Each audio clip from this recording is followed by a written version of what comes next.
क्या आगाज है दिन का। इतनी सी उम्र में इतनी जल्दी चले गए दुनिया से। मुकद्दस आओ, तुम थोड़ा आराम कर लो, वरना फिर तुम्हारी कमर में दर्द हो जाएगा। सुनो, करीम कहाँ है? क्या अपने कमरे में है? मैं देखती हूँ। मुकद्दस तुम मुझे परेशान कर रही हो। इस वक्त कोई मदद नहीं कर सकता उसकी, किसी की तसल्ली काम नहीं आएगी उसके। आपा वो कमरे से बाहर नहीं आ रहा। मुकद्दस छोड़ो भी अब। कल रात जैसे एक बार फिर उसने अपनी माँ को खो दिया उस खत की वजह से। तुम्हें वो खत लेकर उसके टुकड़े टुकड़े कर देने चाहिए थे। पूरी रात वो उस खत को बार बार पढ़ता रहा। तो क्या उसने वो खत फाड़ा नहीं अभी तक? तुमने पढ़ा क्या लिखा है उसमें? और हर दफा पढ़ने के बाद और उदास हो जाता, रोने लग जाता। उफ, पता नहीं खत में क्या होगा। उसके वालिद भी बार बार फोन कर रहे हैं हमें। क्या उन्हें इस बारे में बता दिया आपने? मेरे बारे में कुछ कहा था उसने? कुछ भी नहीं। वो मुझे माफ नहीं करेगा, मुझे माफ नहीं करेगा वो कभी भी। आपा उसको अपने माजी पे गुस्सा और अफसोस है, उन सब चीजों का दुख है जो उसने खो दी हैं।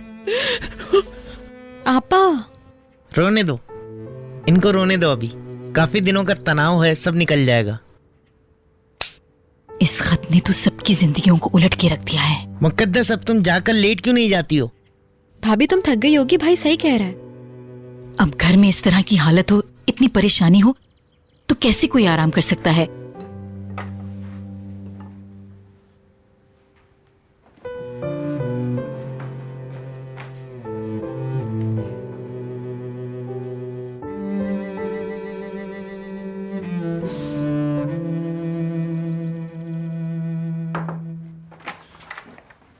क्या मैं अंदर आ सकता हूँ? आ जाए भाई।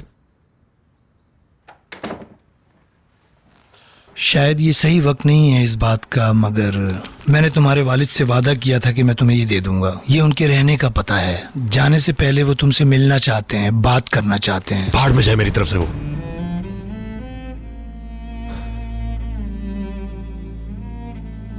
आपा ये क्या कर रही हैं आप? अब नहीं हो सकता ये। हम एक ही घर में एक दूसरे से नजरें चुराते हुए नहीं रह सकते हैं। आपा प्लीज ऐसा मत करें, क्या हो गया है? बहुत रो रही हैं। करीम मुझसे नफरत करता है। नहीं, इस वक्त वो सिर्फ गुस्से में है और बस। मैं जानती हूँ उसकी खामोशी का क्या मतलब है। इतने साल में हमें इतना तो एक दूसरे को समझ ही गए हैं ना। बेटा है वो मेरा। बिल्कुल आपका बेटा है, आप ही का बेटा है। इस वक्त थोड़ा सा नाराज है, मगर वो ठीक हो जाएगा।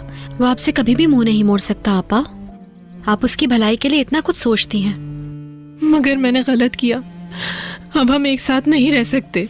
नहीं, आप कहीं नहीं जा रही हैं, बिल्कुल नहीं जाएंगी आप। इससे पहले कि करीम मुझसे जाने को कहे। मगर आप सब ठीक कह रही हैं। देखें, सब वैसे ही बेहद तनाव का शिकार हैं। वहाँ करीम की दुनिया उजड़ गई है।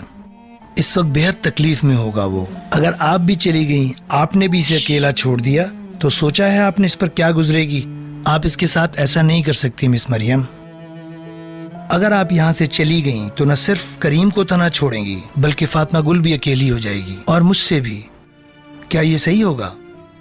हम सब्र का मुजाहरा करेंगे, हर चीज ठीक हो जाएगी, अपनी जगह पर वापस चली जाएगी। सब ठीक हो जाएगा।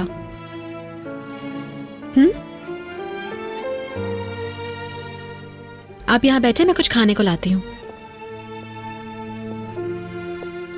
प्लीज। हाँ हाँ, हमें भी भूख लगी है। राइमी, जाओ जरा मेज तो लगाओ।